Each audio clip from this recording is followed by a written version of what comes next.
Hello po, hello po. Philippine Old Collection, si Ponix po ito. So, episode 26 na po tayo. So, meron tayong isang libro dito. Antique na libro. The Philippine and Roundabout by Young Husband.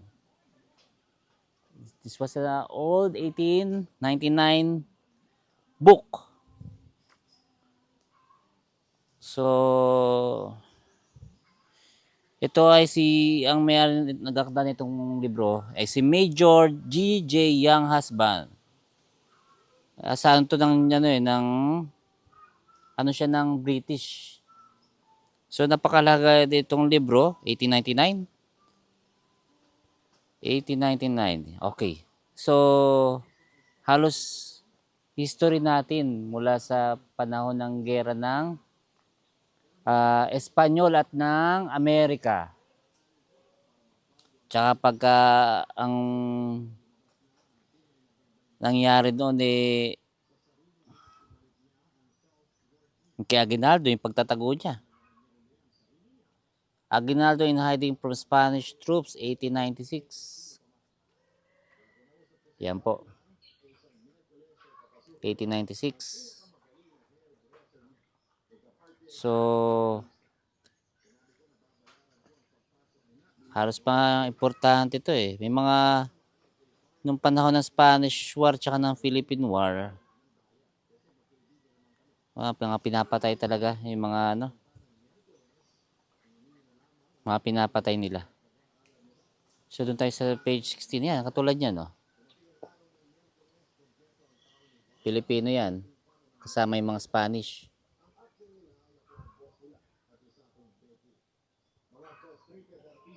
Diba? So, itong page 16, doon nagsimula yung yung pagpatay sa mga Pilipino. Noong, saan ba nakita yun?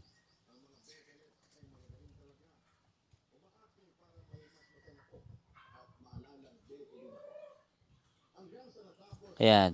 Dito nagsimula yung himagsikan eh.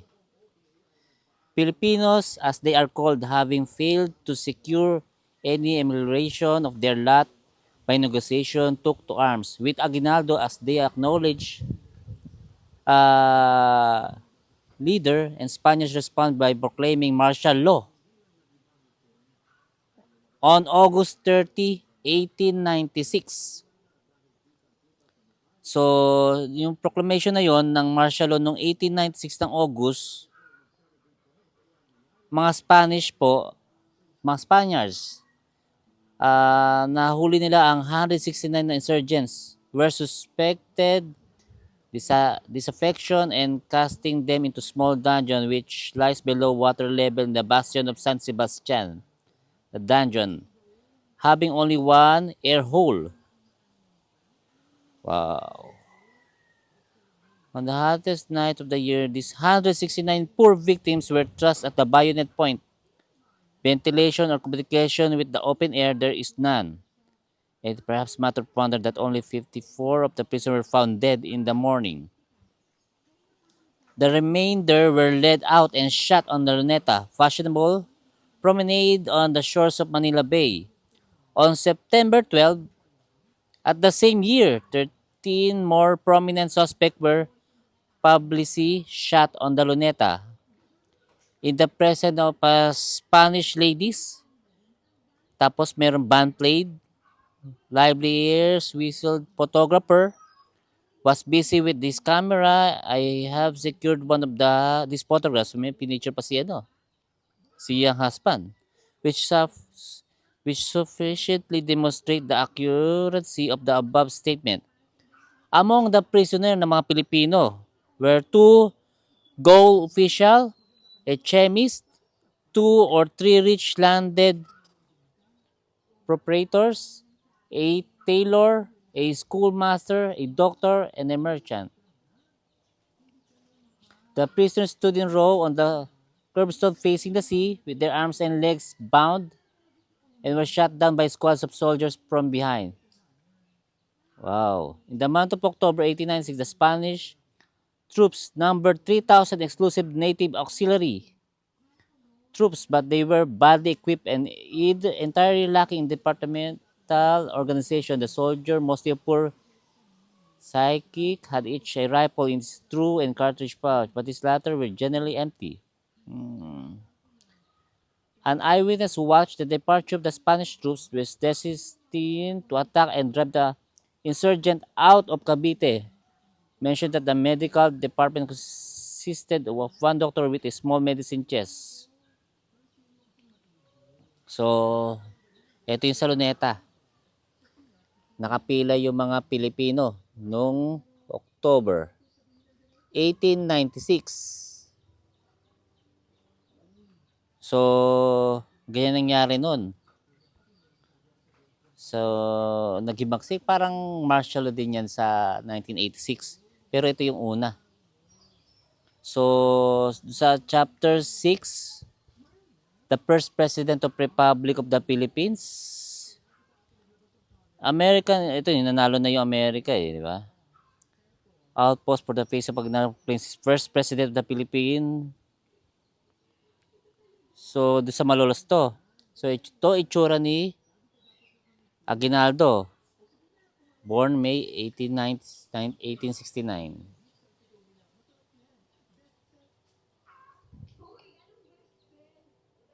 Yan. So, yung history nito, kasi sa Malolos medyo umaangal tong si young husband dahil sa yung kalsada sa Malolos, Bulacan. Nabasa ko dito na talagang napaka-terrible daw yung kalsada noon. Halos yung mga buong hall ay puro mga halos 8 inches sa mga yung lubak-lubak na kalsada. So talagang in the first place, I had less ticket, less, and with my bootlegs plus morning breeze, I had a good fortune by an Englishman, Mr. Smith Alliston. Mr. Smith Alliston, ito din yung during operation sa American and Spanish. Isa din to So, ayun, convenient which lies about a mile from Malolos to railway station. Ito yung si Young Husband. President. Nag-usap din pala sila. Dito din yun, yung sa Malolos. Arrive at the village of Malolos, we drove with all our remaining dignity up to the Union Restaurant, a small pot house in a side street. Here we had a first-class omelette, 3 Oxford sausage, observed the scope of the British Empire, and some cafe au lait. Cafe au lait. Thus 45 prepared to bear the lion of the Philippines then. Allowed to enter mountain 2 flights of stone steps found ourselves in trance of a long corridor. Here a bodyguard soldier armed with German cap and a halberd of the pattern prevalent in the days of the Don Quixote. Siguro ito yung suot ng mga Pinoy natin. Sundalo.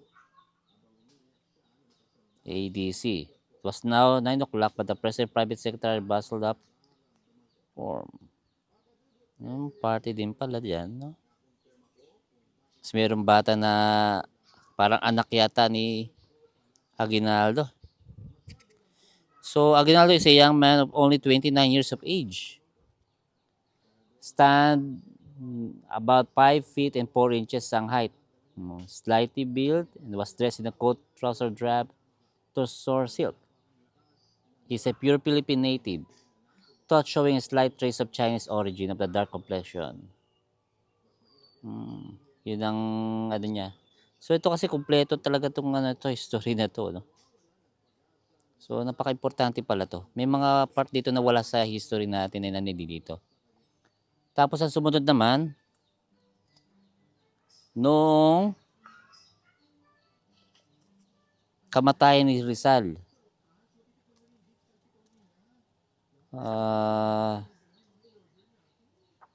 Kamatayan ni Rizal. From that time up to 1896, Rizal appears to have been one of the moving spirit amongst the Reform Party, though his actual complicity in favoring armed resistance is strenuously denied by his friends. Undoubtedly, however, he was treading dangerous ground. His close connection with certain secret society gained him the added animosity of the priesthood. It was therefore perhaps only natural when rebellion broke out in the autumn of 1896. Yung October yata yung ano niya. The Rizal should be one of the first suspects seized. His direct complicity rising was however difficult to prove, and being well-known man with friends in Europe, the Spaniards hesitated to give him the same short shrift which is awaited his less influential fellow prisoner. The semblance of a long trial was therefore gone through, and that thought Rizal eloquently denied his complicity and claimed that same toleration which other writers on broad general question enjoy in Europe. He was in December 1896 sentenced to be shot. And now comes in the romance. Amongst those who were sincerely attached to Rizal and who believed implicitly in his innocence was Josephine Bracken, the daughter of sergeant in the British service, an Irishman who when his term service expired, settled down in Hong Kong. So, not related Irish girl months and actions. Between the capture sentence of the Hisraba, she used the most strenuous exertion every means. Her power to loosen the call which were being would be about him, but alas, without avail, it was officially announced that Dr. Cersal will be shot at 8 o'clock in the morning.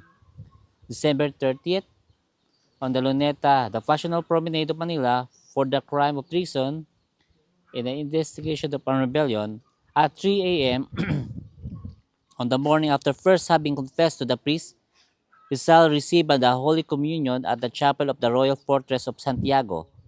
And at 5 a.m., under these solemn and touching circumstances, and with this gloomy surrounding, was celebrated the marriage of Dr. Jose Rizal and Miss Josephine Bracken in the presence only the chaplain to the forces the offices of the guard.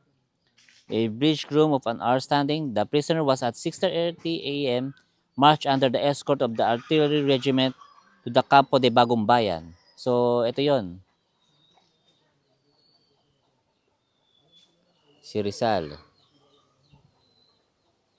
Ayun siya. So, 1896 up to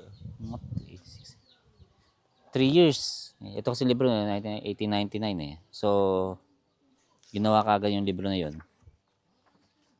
Which lies at the back of the Luneta, arriving there just before 7 o'clock, nearly a full hour before the time fixed upon the execution. The reason for this persistence is probably to be found in the fact that Dr. Rizal was much respected and beloved by his countrymen, and a serious rising or an organized rescue might have been attempted given for a still greater gathering than already assembled. Wala rin. Namatay din siya. He brief married his life.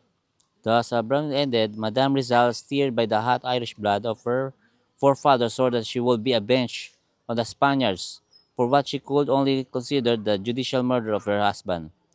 Acting on this determination, together with Jose Rizal's sister, went over to the insurgent camp and actively espoused the rebel cause. The sister apparently contented herself with such a non-combatant duties as a nursing the sick and wounded, but Madame Rizal will find intrepidity insisted on taking her place as the firing line.